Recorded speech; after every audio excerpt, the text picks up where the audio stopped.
Much Ado About Nothing by William Shakespeare, because why not? We start off the play, Act 1, Scene 1, and Leonardo is the governor of Messina, and he's getting a message from an actual messenger. And Leonardo starts off by saying, I learn in this letter that Don Pedro of Aragon, who has written the letter, and is my buddy, comes this night to Messina. And the messenger is like, he is very nearby this. He was not 3 leagues off when I left him. And if you're not sure about this, leagues are a very inspecific measurement. Usually they're give or take 3 miles when they're on land. So 3 times 3 is 9. And moving on, Leonardo asks, how many gentlemen have you lost in this action? Because Don Pedro was at war.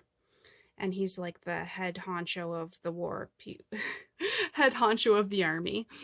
So the messenger chimes in, but few of any sort, and none of name. And Leonardo is like, a victory is twice itself when the achiever brings home full numbers, and I find that Don Pedro hath bestowed... numbers. I find here that Don Pedro hath bestowed much honor on a young Florentine named Claudio. Florentine is just like saying American. It's just a person from Florence. Anyway, the messenger says yes, it's much deserved on his part, and equally remembered by Don Pedro. He, which is Claudio, hath borne himself beyond the promise of his age, doing in the figure of a lamb the feats of a lion. He hath indeed better bettered expectation than you must expect of me to tell you how. So even though he looks a little small, he is tough. Okay. And Leonardo's like, he hath an uncle here in Messina, will be very much glad of it. And the messenger's like, I've already delivered him letters, and there appears much joy in him, even so much that joy... Page turning moment.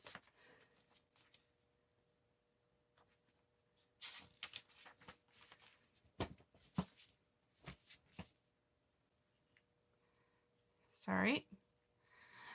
That joy could not show itself in modest enough without a badge of bitterness. And Leonardo's like, did he break out into tears? And the messenger's like, in great measure. So his uncle was so, wow, this is caught on something. The messenger was saying that his uncle was so proud that that he broke down into tears of joy. So Leonardo's like, a kind overflow of kindness. There are no faces truer than those that are so washed. How much better is it to weep at joy than to joy at weeping? And let me fix my stitches here. So how much better is it to joy... Let me untie my tongue here. How much better is it to weep at joy than to joy at weeping? Now, Beatrice and her cousin Hero have been hanging out while these two guys have been talking. And at this point, Beatrice, which is Leonardo's niece, chimes in and says, I pray you, is Signor Montanto returned from the wars or no? And Montanto, from what I understand, is something similar to like an uppercut with a sword. So basically, she's asking if Senior Uppercut is like, is back from the wars or no. And the messenger's a little confused. He says, I know none of that name, lady. There was none such in the army of any sort. And Leonardo's also confused, going, what is he you ask for, niece? And Hero chimes in, which is Beatrice's cousin and Leonardo's daughter.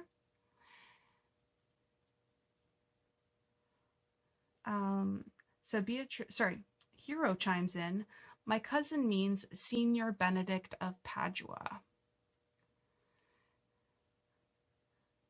The messenger catches on and says, oh, he's returned, and as pleasant as ever he was. And Beatrice chimes in saying, he set up bills here in Messina and challenged Cupid at the flight. And my uncle's fool, reading the challenge, subscribed for Cupid and challenged him at the Bird Bolt. So, yeah, he set up some bills he didn't pay and challenged people when they asked for the money back. And the fool, being a fool, decided to make it so that it was kind of funny. And the Bird Bolt is like a very, it's like an arrow without a point on it. It's got like a thick, I don't know how to describe it, but a bird bolt is not so deadly. It'll just knock the bird out, kind of thing.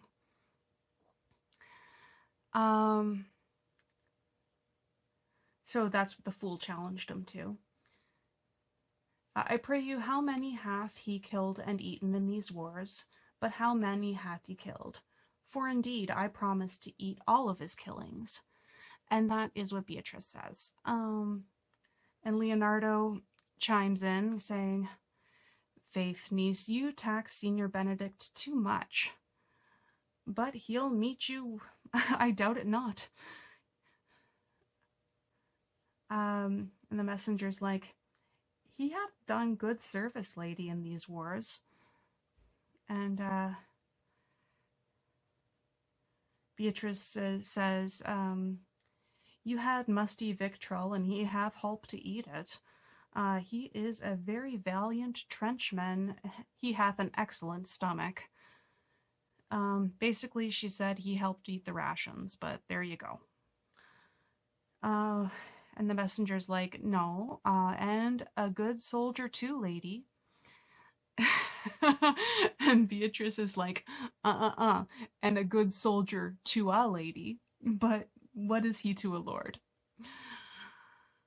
The messenger's like, a lord to a lord, a man to a man, stuffed with all honorable virtues. And Beatrice is like, it is so indeed. He is no less than a stuffed man. But for the stuffing, we are all mortal. And Leonardo chimes in, going, trying to explain to the messenger what's up. You must not, sir, mistake my niece. There is a kind of merry war between Senior Benedict and her.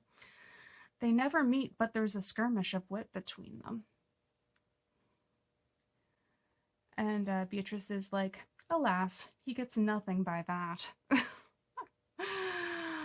In our last conflict, 4 of his 5 wits went halting off, and now is the whole man governed with 1, so that if he have wit enough to keep himself warm, let him bear it for a difference between himself and his horse. For it is all the wealth that he hath. Left is all the wealth that he hath left to be known a reasonable creature. who is his companion now, he hath every month a new sworn brother. And the messenger's like, is it possible? And Beatrice is like, very easily possible. He wears his faith. He wears his faith, but as the fashion of his hat. It ever changes with the next block. And the messenger's like, I see, lady, the gentleman is not in your books. You think?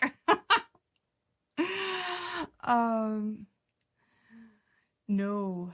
And he were, I would burn my study. But I pray you, who is his companion? Is there no young squire squire now that will make a voyage with him to the devil? And the messenger's like, he is most in the company of the right noble Claudio. And Claudio's the one that was that little guy who did a lot more than you thought he could. Oh, it's like, thread, get rid of that. Anyway. Oh Lord, he will, and Beatrice chimes in at this. And she's like, oh Lord, he will hang on him like a disease. He is sooner caught the pestilence. And the taker runs presently mad. And the taker runs presently mad. God help the noble Claudio. If he hath caught the Benedict, it will cost him 1,000 pounds ere he be cured. I will hold friends with you, lady. And that's what the messenger says, because he's kind of getting scared of her at this point. And Beatrice is like, do good, friend. You will never run mad, niece. And that's Leonardo chiming in, saying, you'll never run mad, niece. And Beatrice is like, nope, not till a hot January. And this is in Italy, not in the southern hemisphere, so January's not usually hot. Let's see here. Oh, I think it's time for a stretch break. So, I'll just continue on with the play. Because Don Pedro and the rest of his army and the main characters just arrived on scene. And they say, and the messenger's like, oh, Don Pedro is approached. So Pedro is like, good Signor Leonardo, are you come to meet your trouble? The fashion of the world is to avoid cost, and yet you encounter it. And Leonardo's like, never trouble came to my house in the likeness of your grace. In the likeness of your grace. For trouble being gone, comfort should remain. But when you depart from me, sorrow abides and happiness takes its leave. You embraced your charge too willingly, I think. I think this is your daughter. Her mother hath many times told me so. And now chimes in Benedict. And who is just hanging out in the background with the rest of the army people until now. And he says, he says, were you in doubt, sir, that you asked her about Hero being your daughter? And Leonardo's like, Signor Benedict, no, for then were you a child. And Pedro's like, you have it full, Benedict. We may guess by this what you are, being a man. Truly, the lady fathers herself. Be happy, lady, for you are like an honorable father. And Benedict tries to chime in again, saying, if Senior Leonardo be her father, she would not have his head on her shoulders. For all Messina, as like him as she is. And Beatrice can't resist talking to Benedict and is like, I wonder that you will still be talking, Signor. Benedict, nobody marks you. And Benedict's like, what, my dear Lady Disdain, are you yet living? And Beatrice is like, is it possible Disdain should die while she hath such meat food to feed it as Senior Benedict? Courtesy itself must convert to disdain if you come in her presence. Benedict, then is courtesy a turncoat. But it is certain I am loved by all ladies, only you excepted, and I could find in my heart that I had not a heart. I would I could find in my heart that I had not a hard heart, for truly I love none. And Beatrice is like, a dear happiness to women.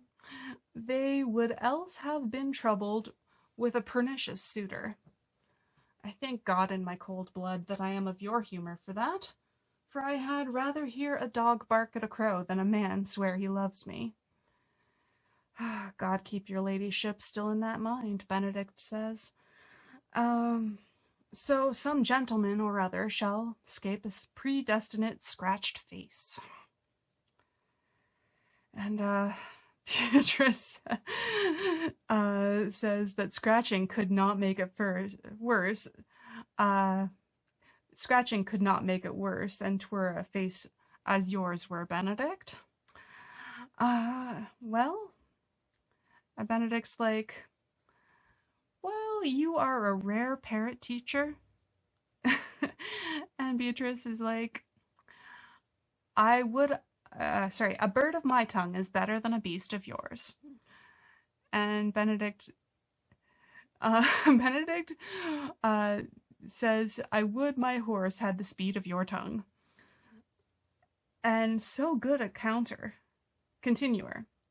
And so good a continuer. But keep your way, a God's name I have done. And Beatrice is like, you always end with a jade's trick. I know you of old.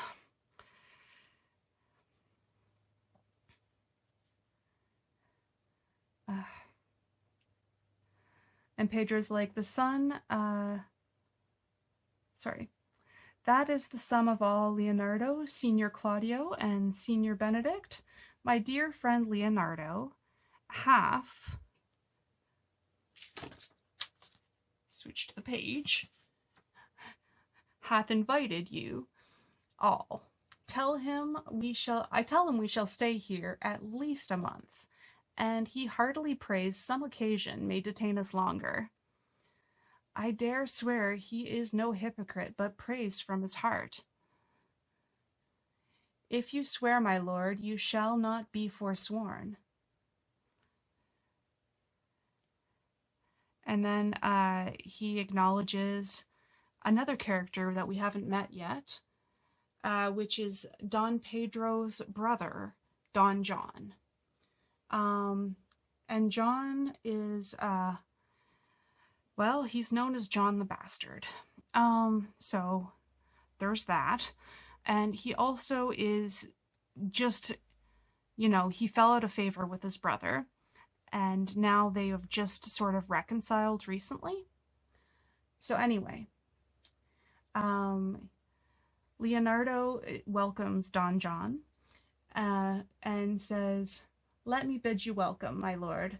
Being reconciled to the prince your brother, I owe you all duty. And John's like, I thank you.